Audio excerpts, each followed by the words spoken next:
Let's beat Black Friday. End of this month, the Mark Gabawa lifestyle turns 3 years old. We want to celebrate this milestone with you. Save the date to get the best deals.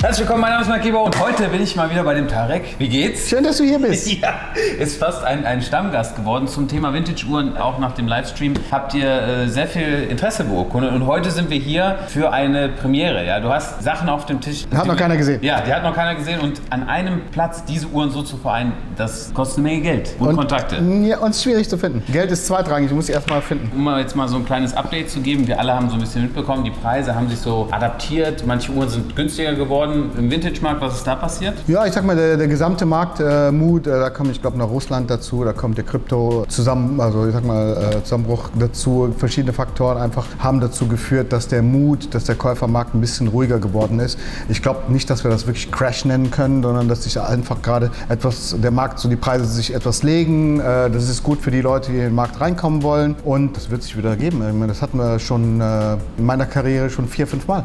Wir sind immer noch hier. Also was ich so spannend finde, ist zum Beispiel 16710 GMT Master Pepsi hat sich nichts verändert. Auch bei den Submarinern vergleichbar. Auch ist nichts passiert. Nee. Und genauso das Thema Day-Date-Uhren. Also bei Day-Date haben wir im Markt tatsächlich nichts gespürt. Die Uhren werden immer noch, jetzt sagen wir mal, mit Papieren für 22.000, 23.000 Euro verkauft. Da ist nichts passiert. Dazu kommt noch, es war eine sehr, sehr wichtige Auktion, bei der du auch warst. Ja. Und was ist da passiert? Ich war in Monaco beim Davide Parmigiani, Monaco Legend Group. Der ist wirklich sehr, sehr fokussiert auf Vintage und auf hohe Qualität. Und der hatte, ich glaube, 220 Uhren oder so zum Verkauf. Und die 8 letzten Uhren waren Stella Day Dates. Und ich bin... Haben wir schon ein paar Mal drüber gesprochen, auch bei dir? Ja, ich bin extra mehr oder weniger, ich meine, aus Support wäre ich so oder so hingeflogen, aber zum Kaufen war ich wirklich für diese 8 Day-Dates da und was da passiert ist, war mir neu. Also ich sag mal so, es gab einige Kunden, die wirklich diese Farbzifferblätter haben mussten und die Preise haben sich fast quadrupelt, heißt es? Ja. Noch nie gesehen, also ich habe Uhren kaufen wollen fürs Dreifache von den Zahlen, wo ich die früher dafür verkauft habe.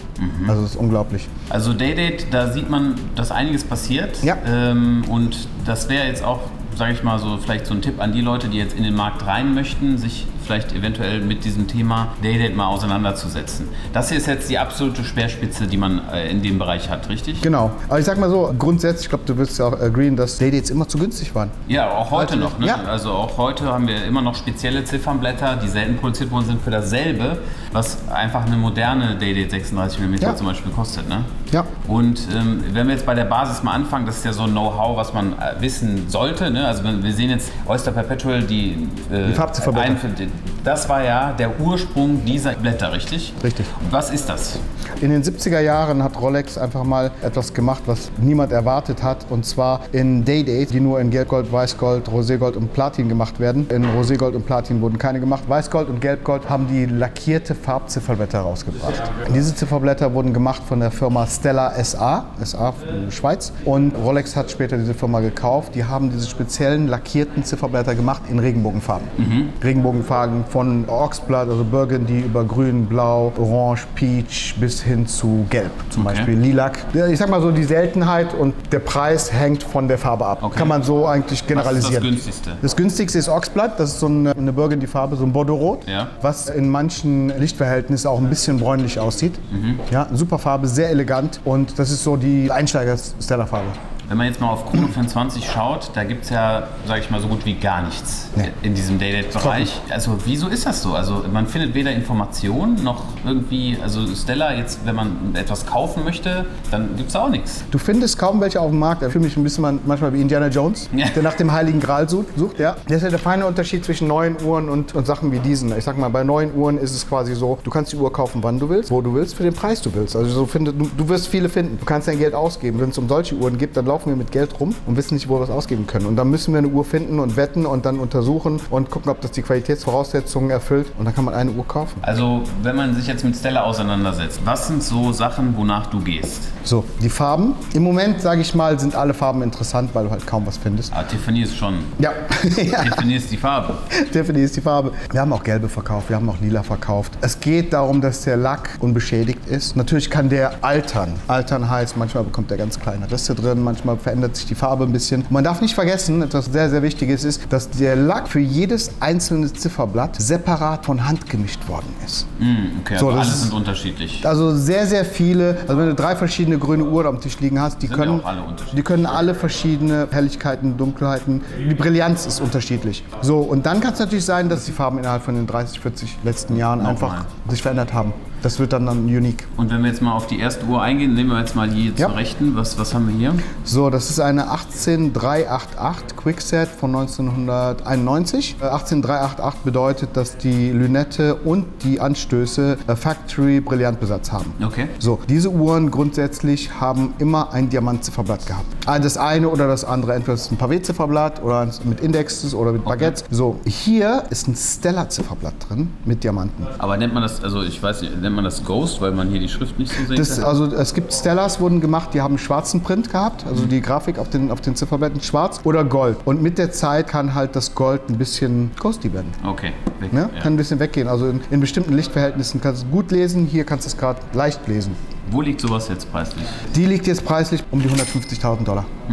Geht auch um Qualität. Das Zifferblatt hat keine Risse, keine Hairlines, die Looms sind original, die Steine sind original. Traum. Okay. Jetzt sticht mir natürlich ins Auge hier diese Farbe, finde ich fast traumhaft, ne? Wahnsinn. So Pfirsich Wahnsinn. oder was würdest du sagen? Ja, es ist ein Aprikot, ist so wie so ein Pastell, ein sehr starker Pastellton. Ich habe jetzt angefangen, du wirst jetzt lachen, diesen Uhren Namen zu geben. Okay. Weil gewisse Namen einfach das Produkt am besten beschreiben. Also das ist für mich der Macaron. Oh, ja, Also ein stimmt. Aprikosen-Macaron bei La Durée bestellt und die Farbe sieht genauso aus. Hier haben wir auch dann Factory-Lünette. Genau, aber das ist eine alte, das ist eine 18048 Non-Quickset von 1985. Und interessant ist, wenn du genau hinschaust, die Lünette ist Weißgold. Und die ist von Factory Weißgold. Okay. Ja, auf einer Gelbgolduhr ist eine Weißgold-Lünette drauf. Wie geht das? Von der Factory. Das ist in dem Code drin. Also 18004 und 18048 haben Weißgold-Lünetten gehabt. Alles, was später kam, war wieder Gelbgold. Krass. Würdest du sagen, zum Beispiel, wir haben ja hier noch Modelle auch mit Plexiglas. Preislich sind die teurer oder? Ich sag mal, wenn man Farbe zu Farbe vergleicht, würde ich sagen, die sind teurer. Okay. Also du bist einfach in einer früheren Ära und die Möglichkeit, dass diese Zifferblätter beschädigt werden, ist einfach höher. Und jetzt zu einem sehr intensiven Grünton, auch noch mit einem auffälligen Print hier auf 6 Uhr, Kanja. Sehr selten. Mega. Also hier hast du den Omani Crowned Khanjar drauf. Es gibt ja einen Unterschied zwischen dem Khanjar und hier ist noch eine Krone drauf. Die 2 Dolche sind ja das Symbol von der omanischen Regierung. Ja. Das ist das Symbol vom Sultan und seiner Familie. Ah, okay. Der Crowned Khanjar. Krass. Das heißt, die Uhr wurde wirklich für den sehr, sehr engen Kreis gemacht. Sonst hat man nur das normale Kanja. Genau. Da. Interessant. Und hier hat er auch das Stella in grün gewählt. Sehr auffällig, ne? Mit Rot noch drauf. Das Ja. ist schon... Ich habe sehr viel recherchiert und der Sultan war ja verrückt nach Uhren, war ein Uhrensammler und hat dann die Uhren speziell commissionen lassen für sich und war auch sehr, sehr großzügig. Also er hat sehr, sehr viele solche Sachen als Geschenke ausgegeben. Kannst du ungefähr herleiten, was damals so eine Uhr, so eine Day-Date gekostet hat? Wenn wir jetzt zurückgehen in die 80er Jahre? In die 80er Jahre, ich weiß, dass es 1970 hat eine Day-Date $1.500 gekostet und ich schätze mal, dass sie damals so bei $5.000 bis $6.000 war. Okay. Schätzungsweise. Ich meine, du kannst jetzt viel Inflation draufrechnen, aber der höchste Anstieg ist wirklich ein richtiger Preisanstieg. Ja, Wahnsinn. Und wenn wir jetzt noch mal ein bisschen weiter schauen, jetzt hier Tiffany, Weißgoldmodelle oder Platinmodelle, das hier ist jetzt Weißgold? Weißgold. Ist immer noch mal seltener von den Produktionszahlen gewesen, richtig? Ja, von den Produktionszahlen generell von Day-Date kann man ja vermuten, dass von 100 Uhren 70 in Gelbgold gemacht worden sind. Ah, doch, so, Ja? so ist die Ratio, okay. Ja, 70 und dann hast du in dieser Ära hast du ja noch Roségold gehabt, Weißgold und Platin. Das heißt, wir nehmen an, dass Weißgold nochmal 15 von den 30 sind. Okay, Das sind sehr 15% nur Day-Dates wurden in Weißgold gemacht. Und dann musst du halt runterbrechen, wie viele seltene Zifferblätter wirklich in diese Uhren eingebaut worden sind. Ja, davon. Das macht es ja noch seltener. Also man kann auf jeden Fall festhalten, wenn man sich jetzt dem Uhrenthema widmet, es ist jetzt ein guter Einstieg für Definitiv. Day-Date-Modelle. Definitiv. Man muss aber viel graben, um was zu finden. Und trotzdem sollte man wirklich jemanden zur Hand haben, der einem sagt, was er gerade kauft. Es muss original sein. Du kannst vermuten, dass in einer Zeit, wo diese Day-Dates sich verdrippelt oder quadrupelt haben im Preis, dass dann natürlich viele Leute kommen und einfach Farbe drucken. Ja, das heißt, man muss wirklich vorsichtig sein und es gibt gewisse Merkmale, an denen man diese Zifferblätter ausmachen kann. Das sollte man dann auch machen. Also einfach eine Uhr blind online kaufen, niemals. Ja, also das, gerade bei Stella ist es noch mal komplizierter als bei normalen Uhren. Da hat man ja gewisse Merkmale, die man direkt erkennen kann, ob es jetzt echt oder nicht echt ist. Hier ist so viel Zeit vergangen und da ist es schon sehr, sehr schwierig. Ne? Ja, ich meine, ein Laie könnte kommen und sagen, die Farbe ist unterschiedlich, eine ist unecht. Ne? Ja. Der muss halt verstehen, wie der Lack gemischt wurde und dass über die Zeit hin auch Farbe sich verändern kann. Und sonst hier zu deiner Rechten, was haben wir da noch? Also hier, das ist eine wunderschöne 18248 Double Quick Set mit Bark Finish und die Farbe ist eine Farbe, die vorher gar nicht gemacht worden ist. Du wirst dich wundern, die Uhr ist von 1994, Factory mit Originalzifferblatt. Wenn jemand fragst, 1994 Stellas, sagt er, oh, wissen nicht viele von. Also die wurden wirklich in Serie S und W 1993 und 94 wurden Stellas in dunkel British Racing Green gemacht. Ich meine, du kannst ja mal vergleichen. Boah, was das ein Grün ist, Riesenunterschied, ja. ne, ist ganz anders und die wurde noch in Gelb gemacht und in Blau wurde die gemacht. Das heißt, da wurden noch nicht mal alle Farben in dieser Ära noch gemacht. Die haben einfach mal 10 Jahre später gesagt, wir machen noch 2, 3 Farben und das ist eine von denen. Sehr, sehr spannend. Die ist wie neu. Und preislich, wo sind wir da? 180. Okay. Also gerade diese Bark-Finish-Uhren mit einem normalen Ziffernblatt, wenn ihr Glück habt, habt ihr die Möglichkeit noch so um die 25.000 bis 30.000 Euro etwas zu finden. Aber hier ist es wirklich essentiell, dass ihr den Zustand euch anschaut. Wenn das nämlich poliert ist, dann sieht es horrible aus. Bark sieht horrible aus. Ja.